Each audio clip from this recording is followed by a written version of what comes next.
మాకు రియల్‌గా నిజం చెప్పాలంటే, పవన్ వాళ్ళ ఇంటికి ఈ విధంగా వస్తామని అనుకోలేదు. హ్మ్. పవన్ మంచి సేవాభావం ఉన్నటువంటి వ్యక్తి ఆ పిల్లోడు. నాకు ఫేస్‌బుక్‌లో మంచి ఫ్రెండ్. ఒక 2 ఎక్కువ కలిసింది గూడా చాలా తక్కువ. తర్వాత నేను ఒకసారి మిత్రుడు నిషాక్‌తో పవన్ గురించి ఏంటి? ఏంది? అని అడిగాను. కొన్ని రోజులు సూపర్ మార్కెట్‌లో పనిచేసినాడన్న. తర్వాత హైవేలో గూడా పనిచేసినాడు. ఒక 4 నెలల నుంచి కాస్త ఎలాంటి జీవనాధారం లేదు. కొంచెం స్ట్రెస్ ఎక్కువ గురైనాడు. ఆ స్ట్రెస్ గురయ్యే కొంచెం ఇట్లా అయింది అని అన్నారు. చాలా బాధ అనిపించింది. యాక్చువల్‌గా ఆ రోజు నేను డ్యూటీకి పోయినా. ఒకవేళ డ్యూటీ లేకుంటే నేను కూడా రాజోలికి వచ్చేవాడిని నేను. కొన్ని దిశ గ్రూప్‌లో నేను కూడా చూస్తుంటే ఆ బావి దగ్గర జరిగిన కార్యక్రమాలకి, వాటికి ప్రతిదానికి హాజరయ్యేవాడు. చాలా చురుకైన వ్యక్తి. భగవంతుడు ఇంకా పెట్టాల్సినది ఉండే. కానీ మంచి వాళ్ళని తొందరగా తీసుకుంటాడు అని అంటారు కదా! ఆ విధంగా మరి ఒక మంచి మిత్రుడిని కోల్పోయినాము. చాలా బాధాకరమైనటువంటి విషయము. మరి పిల్లల చదువుకు సంబంధించి మేము శాంతినగర్ సేవా సమితి వడ్డేపల్లి నుంచి మేమంతా నిషాక్ గారికి మాట ఇచ్చేటిమి. ఈరోజు ఆదివారం కాబట్టి మాకు కాస్త వీలు ఉంది. అందుకే వచ్చి మీ కుటుంబానికి మేమేదో పెద్ద ఇవ్వడం కాదు. మా వంతు మిత్రుని కుటుంబానికి కాస్త చేయూత ఇస్తున్నాము. మీరు ధైర్యంగా ఉండండమ్మా. భగవంతుడు మీకు అన్ని విధాలా సహకరిస్తాడు. అంతేగాని మిత్రుడు నిషాక్ చాలా మంచి స్నేహశీలి. చాలా రోజుల నుంచి పరిచయం. వరదల కంటే ముందు నుంచి పరిచయం నాకు నిషాక్. నిషాక్ కూడా గైడ్ చేస్తుంటాడు.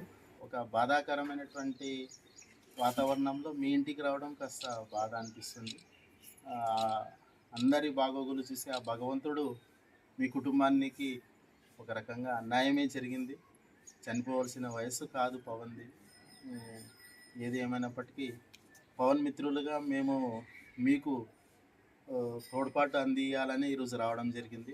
మేమేం పెద్ద కోట్లు అలా ఇవ్వడం లేదు. మా వంతు సహాయం చేస్తున్నాము. భవిష్యత్తులో కూడా మీకు ఎటువంటి అవసరాలున్నా మీరు నిషాకి చెప్పిన మా నంబర్ తీసుకొని మాకు కాంటాక్ట్లో ఉన్నా మీకు మా వంతు చేయూత తప్పక అందిస్తాము. పవన్‌కి ఈ సందర్భంగా మేము స్మరించుకుంటూ మాకు ఈ అవకాశం ఇచ్చినందుకు శాంతినగర్ సేవా సమితి సభ్యులకు, మిత్రులకు మరియు సోదరులు అయిన మన అస్లాం షరీఫ్ గారు మరియు సోదరుడితో సమానమైన మాలిక్ గారు, ఇంకోటి నాగరాజ్ అన్న గారు అందరూ వచ్చినందుకు ప్రత్యేక ధన్యవాదాలు. ఎందుకంటే పవన్ కుటుంబానికి మా వంతుగా సహాయం చేస్తామని ముందరకు వచ్చి పిల్లల చదువు కొరకు ఆర్థిక సహాయం అందిస్తూ అంటే ఒక బుక్స్కి వచ్చేసి ఒక 8,000 దాకా ఇవ్వడం జరిగింది. అందుకు నా తరపున కానీ వాళ్ళ కుటుంబ సభ్యుల తరపున కానీ ప్రత్యేక ధన్యవాదాలు. ఎందుకంటే ఇప్పుడు ఉన్న పరిస్థితుల్లో పవన్ కుమార్ కుటుంబ సభ్యులకు ₹1 చాలా విలువైనది. ఆ విలువ అనేది ఇప్పుడు వాళ్ళకి ఏందనేది అంటే పవన్ కుమార్ అంటే మెయిన్ ఇంటికి ఒక యజమాని ఆయన, ఆ పిల్లలకి తండ్రి. ఆయన కోల్పోవడం వల్ల అసలు వాళ్ళ కుటుంబం ఏందో అన్నట్టు వాళ్ళకే ఎంతో భయం ప్రాంతులై ఎట్లా జీవించాలనే ఫీలింగ్లో ఉన్నప్పుడు దాతలు ముందరకు వస్తూ కుటుంబానికి ఆదుకుంటూ మేమున్నామంటూ మానవత్వం చూపిస్తూ రావడం ఎంతో సంతోషం. గ్రామస్తులుగా మేము కూడా ఎంతో సంతోషపడుతున్నాము. ఇంకోటి సోషల్ మీడియాలో వైరల్ అయిన విషయాన్ని చూసి దాతల ముందుకు రావడం మరీ ఇంత అద్భుతం. అంటే ఎట్లా అంటే ఏదైనా జరుగుతుందంటే ఇట్లా సోషల్ మీడియాలో చూసి కూడా స్పందించడం అంటే మానవత్వం మించింది లేదనంట విధంగా స్పందించు దాతల ముందరకు వస్తూ ఇట్లా అదేవిధంగా శాంతినగర్ సేవా సమితి సభ్యులంతా స్పందిస్తూ మేము కూడా వాళ్ళ కుటుంబానికి మా వంతు సహాయం అందిస్తామని ముందరికి రావడం జరిగింది.